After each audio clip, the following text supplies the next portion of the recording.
Sevginin Annesi kanalımdan herkese merhaba.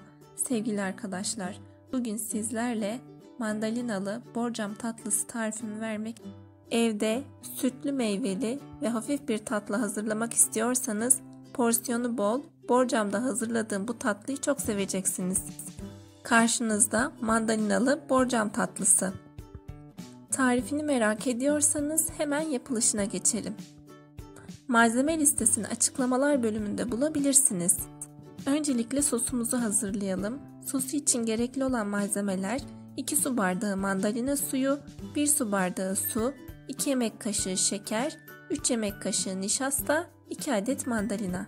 Mandalina ekşi olursa şeker ölçüsü artırılabilir. Bir tavanın içine önce mandalinayı alıyoruz.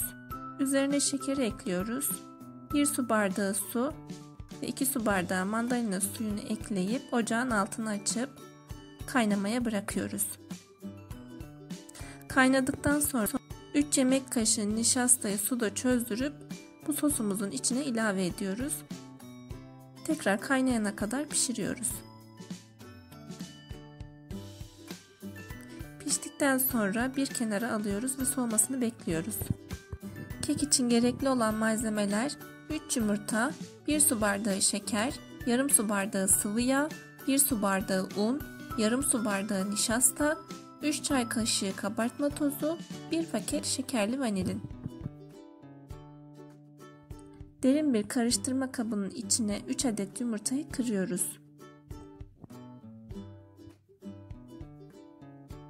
Üzerine 1 su bardağı şekeri ekliyoruz ve köpük köpük olana kadar çırpıyoruz.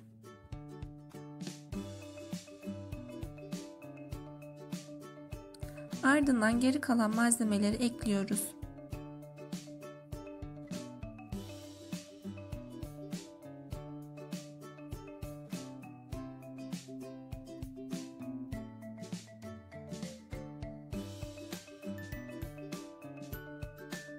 Karıştırmaya devam ediyoruz.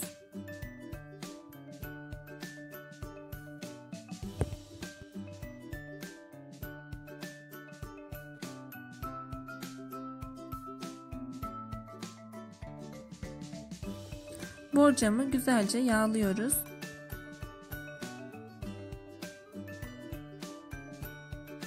Daha sonra bu kek karışımımızı borcamımıza yayıyoruz.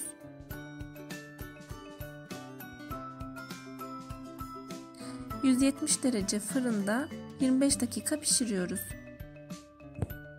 Muhallebisi için gerekli olan malzemeler 2 su bardağı süt, 1 yemek kaşığı nişasta, 2 yemek kaşığı un, 1 adet yumurta sarısı, 3 yemek kaşığı toz şeker, 1 paket vanilya, 1 paket krem şanti.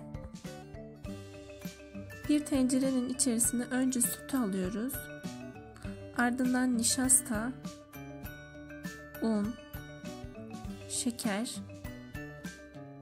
ve yumurta sarısını ekleyip çırpıyoruz. Daha sonra ocağın altını açıyoruz ve kaynayana kadar pişiriyoruz. Ocağın altını kapatıp içine vanilyayı ekliyoruz ve güzelce karıştırıyoruz. Bir kenara soğuması için bırakıyoruz. Soğuduktan sonra içine krem şantisini katıp güzelce çırpıyoruz.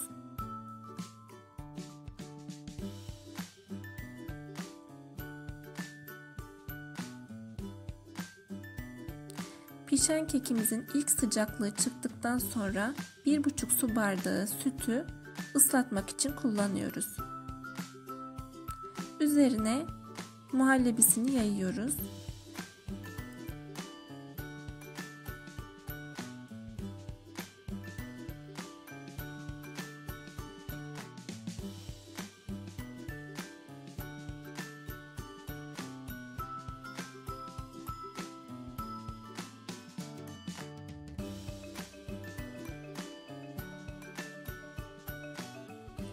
En son muhallebinin üzerine hazırladığımız mandalina sosunu döküyoruz ve güzelce yayıyoruz.